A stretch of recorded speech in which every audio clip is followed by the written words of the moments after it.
So, USC is 10-1, and they're only ranked number 6 in the latest version of the college football playoff poll. Yeah, that SEC bias is still strong. You are Locked On Trojans, your daily podcast on the USC Trojans, part of the Locked On Podcast Network, your team every day.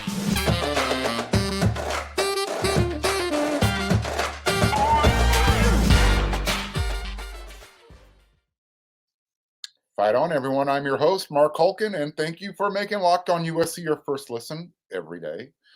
Whether you're watching on YouTube or wherever you download your podcast, I remind you we are free. And I always want to say thank you for making Locked On USC your first listen every day. If you are watching on YouTube and you haven't done so already, do me a favor, hit that subscribe button. And to those of you who already have, thank you. It means a whole lot. And again, you can always follow me on my Twitter at Mark Culkin, MarkKulkin. This episode of Locked On USC is brought to you by LinkedIn Jobs. LinkedIn Jobs helps you find the qualified candidates you want to talk to faster. Post your job for free at linkedin.com/lockedoncollege. That's linkedin.com/lockedoncollege to post your job for free. Terms and conditions apply. All right, so I'm not sure what the love affair is with number 5 ranked LSU. They have 2 losses, but I guess their wins against Alabama and Ole Miss are carrying a lot of weight, even though Ole Miss just got dropped again for their second loss. Alabama has a couple. So what's the big love affair with LSU being number 5 and USC number 6 in the latest version of the college football playoff poll, the 4th version? Number 1, Georgia as anticipated. Number 2, Ohio State as anticipated. Number 3, Michigan. Number 4, TCU. As I mentioned, LSU 5, USC 6. Look, LSU lost both of their games at home this year. USC lost on the road one time. And look, I understand Alabama has been ruling the roost of college football since Nick Saban has been there. But they're not your typical Alabama team this year. Bryce Young is really good, their quarterback. He'll be in New York for the Heisman ceremony. But Alabama they're not going to play for their own conference championship. They're not going to make it to the playoffs without a lot of help. I mean, a significant amount of help. Yet, the pollsters still have them ranked number 7. I don't get it. Look, it's obvious there's a whole lot of SEC bias still hanging around there. I mean, why else is Alabama still 7? Why is Tennessee number 10? Someone riddle me that. I mean, I don't know.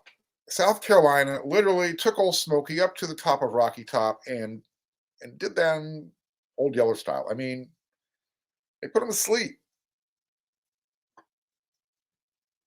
I don't know.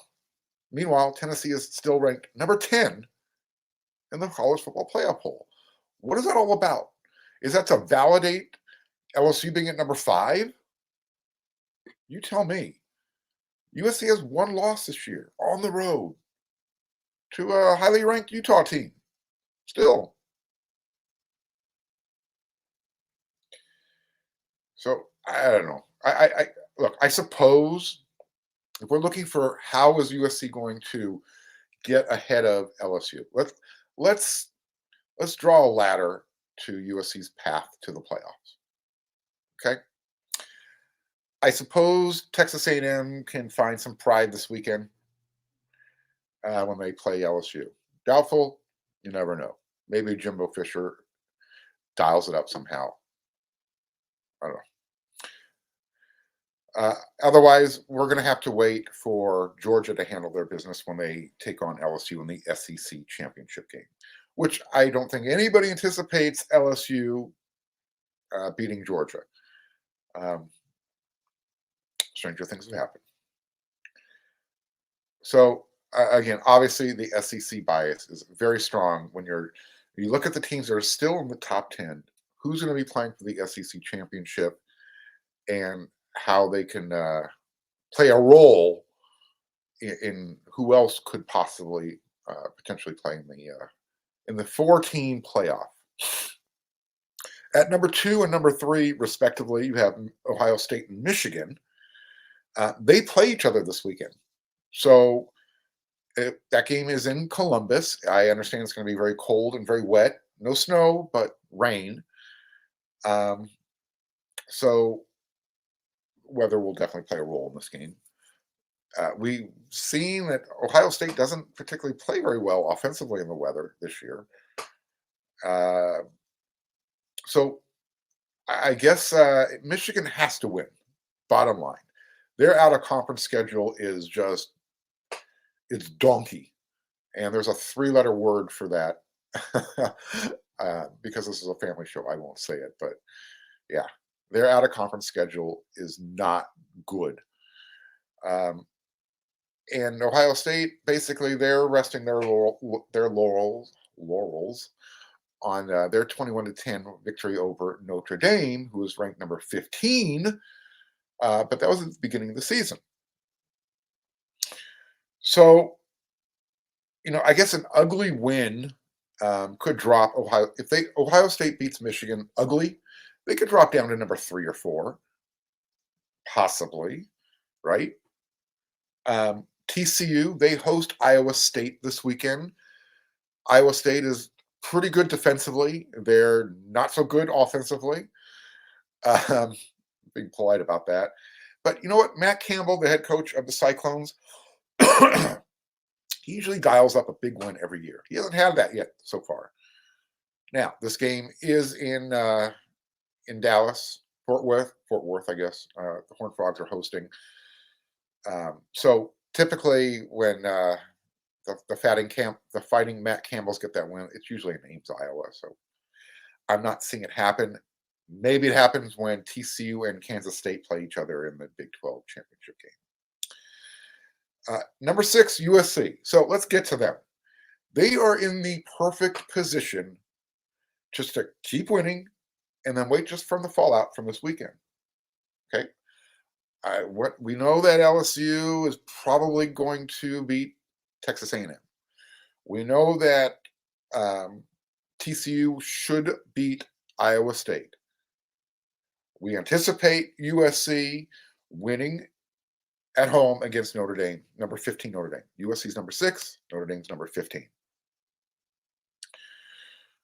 That'll be on national TV. It's on the heels of USC's win over UCLA this previous weekend, who they are still ranked.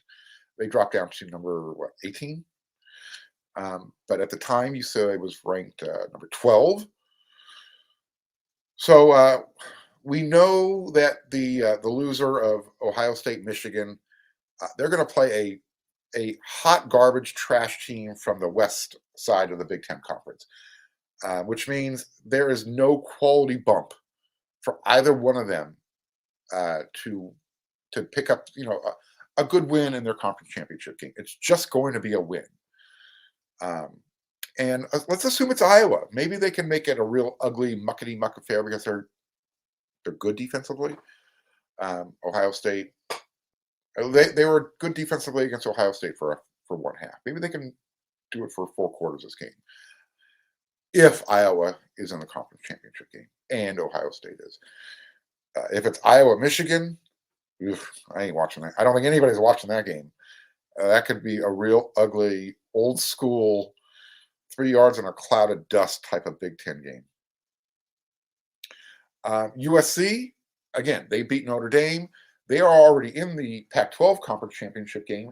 And let's assume Oregon gets by Oregon State this weekend. Oregon, I believe, is number 8, 1 spot behind Clemson. 1 spot in front of Clemson. And, no, I'm sorry. I'm going to pull that up while I'm babbling along here. So USC, I'll get back to that. I don't want to lose my train of thought. I'll come back to that. You guys know who's ranked where, 7, 8, 9. So you can correct me. I know everybody loves to do that. So again, Michigan, Ohio State winner playing a really bad team in the Big Ten. We know USC is in the Pac-12 Conference Championship game. Let's assume Oregon gets by. They are number 8.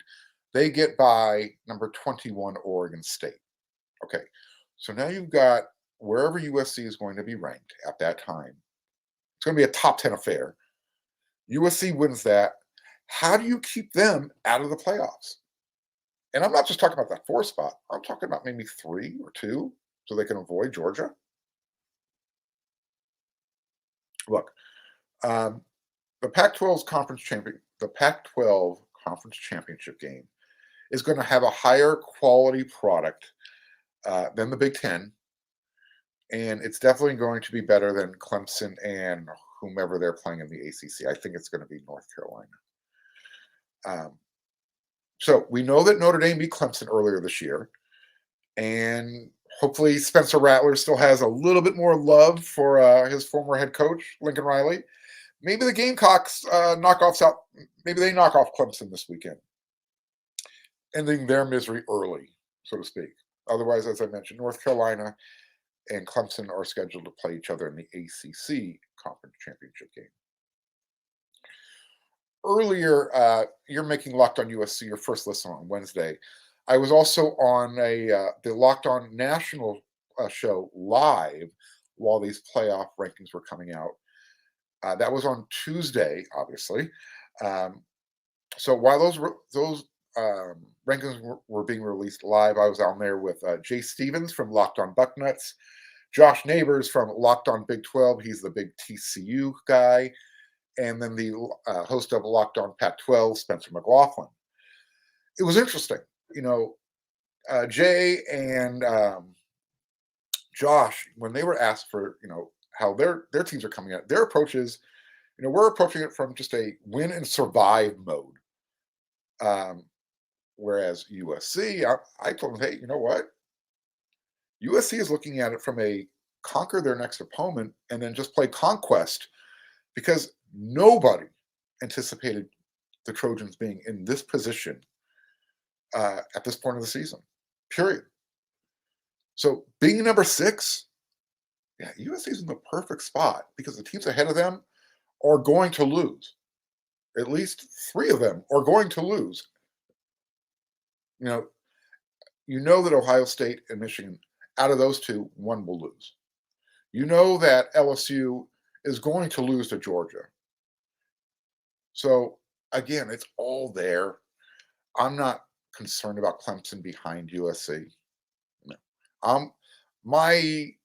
What grinds my gears, what has me ticked off, and I shouldn't be because it's been this way forever, is that SEC bias. There is no reason why LSU should be ranked ahead of USC. But it just goes to show you. The last time this happened was probably back in 2004 when USC and LSU split the national championship. LSU got the BCS. USC took care of the AP.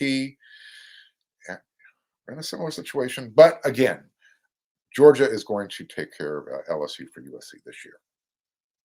So again, USC, they're playing with house money right now, so to speak.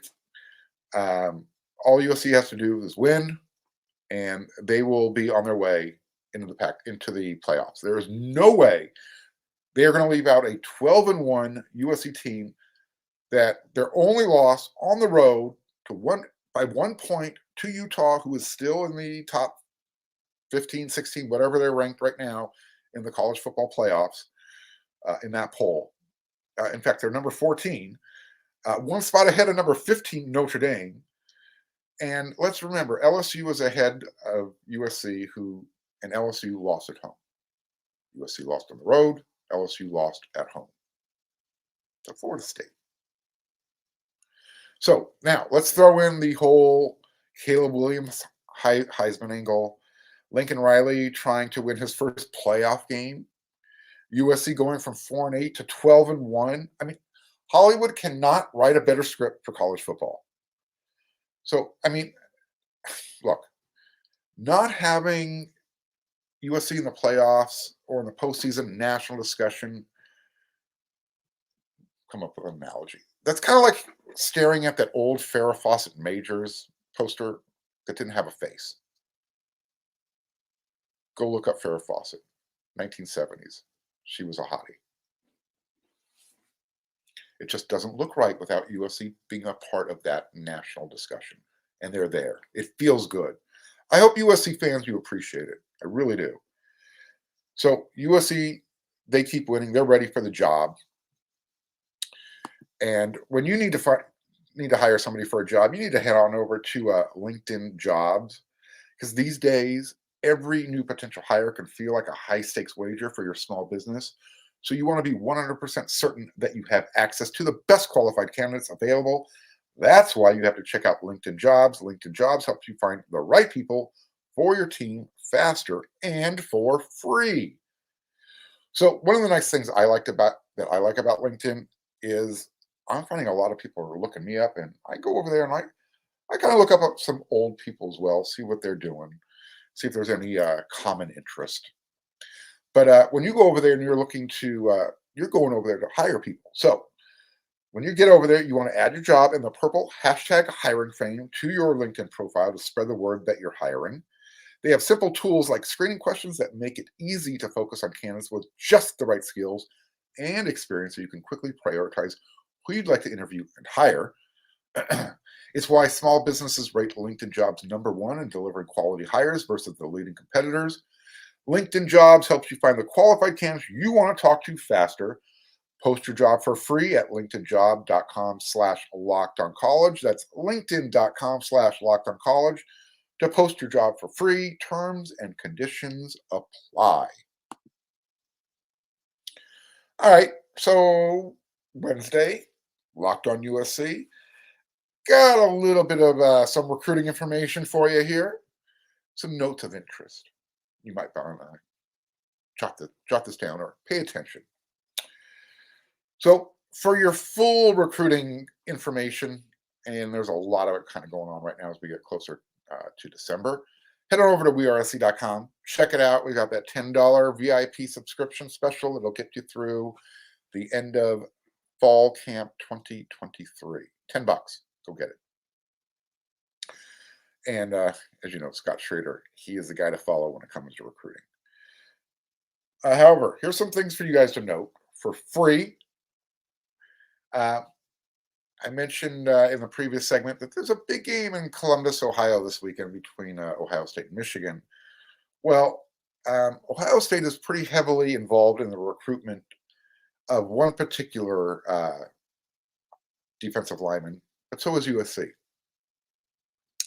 And there's a rumor going around that Matayo Uiagalelei is going to be in LA this weekend for the game against Notre Dame, and not in Columbus for the game, Ohio State, Michigan. He was actually scheduled to be in Georgia. So that's the rumor, is if he doesn't go to Georgia for their game this weekend, he's going to be hanging out in Los Angeles checking out USC Notre Dame. Look,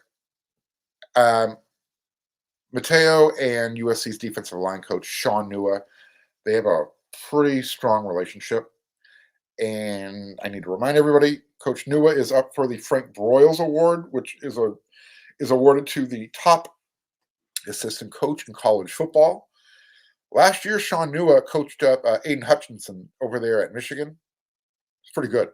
Turned him into an NFL first-round draft pick. This year, he's coaching up a guy named Tuli. If you don't know him by first name, he also has the last name Tuli Pelotu. You just need to know the name Tuli. He leads the country this year in sacks. He is going to be a #1 draft pick in the 2023 draft. That has to be a kind of a positive sign for USC, especially if Mateo is in LA this weekend. Other recruiting news you might or might not be aware of. Tackett Curtis from Manny, Louisiana. He's a finalist for the High School Bronco Nagurski Award. That's awarded to the best high school linebacker. So that's good news. We know that linebacker is a point of emphasis for USC's defense in this offseason. the first quarterback that Lincoln Riley offered for the class of 2024, DJ Lagway, is anticipating making his announcement December 7th. So we'll see where he's planning to announce. Right now, the rumor is he's leaning towards Florida, and that's understandable considering that USC has Malachi Nelson locked up for their class of 2023, the number one quarterback in the country coming out of high school. So we'll see. A lot of time for that whole thing to play out. There's a huge, big, long list of who's who that will be at the game this weekend. USC Notre Dame. You can go over there on wearesc.com, check it out. And oh, by the way, the transfer portal, it's going to be open again December 5th, open for business. And with each win, USC probably looks like a really great place for players across the country who are already in or considering jumping in to maybe I want to finish their college career in LA. It's a nice place, especially with the way Lincoln has his team trending right now. I mean, look, they're way ahead of schedule. So recruits, you guys jumping in the portal. If you want to come to USC, you better show the staff some serious interest because I don't think they're going to ask you twice. Hold your spot. So I do anticipate USC being busy in the transfer portal this year. Not nearly as busy as they were in 2022, but hey, you never know. What you can bet on, though, is USC is going to do very well this offseason with recruiting. And I anticipate them picking and cherry picking who they need out of the transfer portal, whether it'll be offensive line. I think the emphasis in the portal this year is going to be on the defensive side of the ball. That offensive side of the ball is going to be pretty good next year. Hey, there's players that can return that are seniors. You know, Austin Jones, Justin Dedich. You never know. Stick around. Could be fun. You might want to. I would bet that next year USC could potentially be better than this year. And remember, they are a 1-point loss away from being 11-0. Yeah. And it took some outside influence to make that game end up the way it did. The closer we get to USC making the playoffs, where would USC be ranked right now if they were 11-0? They wouldn't be ranked number 6. You can bet on that.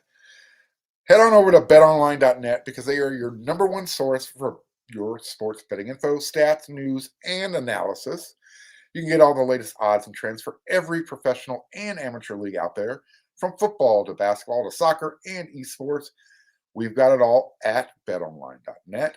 And if you love sports podcasts, you can find those at BetOnline as well. We're always the fastest, easiest way to get your betting fix. Head on over to the website today or use your mobile device to learn more. BetOnline, where the game starts. That should have been there. Check them out, betonline.net. You can see it right there in the overlay. They are the best place to get all of your odds, news, and scores. All right. All right. So on our last episode, I asked which games against Notre Dame left you guys limp because USC lost. You were deflated. You were mad, angry. You wanted to break your TV, punch somebody in the nose, kick a puppy. Nobody kicks dogs around here. Trust me, I'm an animal lover. You get the message. You don't like losing to Notre Dame. Well, what about all those what do they call them? The cardinal colored jewels in the shillelagh that are encrusted all over that stick. That's the award that the two teams play for, the jeweled shillelagh. Well, there's a lot of big wins in the history of the USC Notre Dame rivalry. Obviously, the first one everybody's going to jump to is 1974. Final score, USC 55, Notre Dame 24. USC was down 24-0 at one point. They scored 55 unanswered points in that game, and the legend and the story remains the same. Everybody was standing. Anthony Davis returned a touchdown to open the second half. If you do a YouTube, you can see him doing a touchdown dance on his knees. It's the Coliseum. I was 7 years old in 1974, but from all the stories that I've been told, nobody sat down. 100,000 people on their feet, loud, and the Coliseum survived and still stood. It's an old stadium. So it's one of the greatest memories in the history of the USC Notre Dame rivalry. One of the great memories for USC fans. Notre Dame fans, Era Parsegan, Dan Devine, excuse me. No. Dan Devine was 77. I think this was still Era Parsegan, 74. Again, I was 7 years old, and I don't have it in front of me as far as the notes. Most consider that game to be the crown jewel in the shillelagh. But there's other pretty notable games that we can talk about. How about 2002, right? 20 years later, there's a similar feel in the air. In 2002, USC led by Carson Palmer. He threw for 425 yards against Notre Dame, 4 touchdowns. And USC, oh, by the way, they were ranked number 6 at the time. Interesting, right? They beat number 7 Notre Dame, 44-13.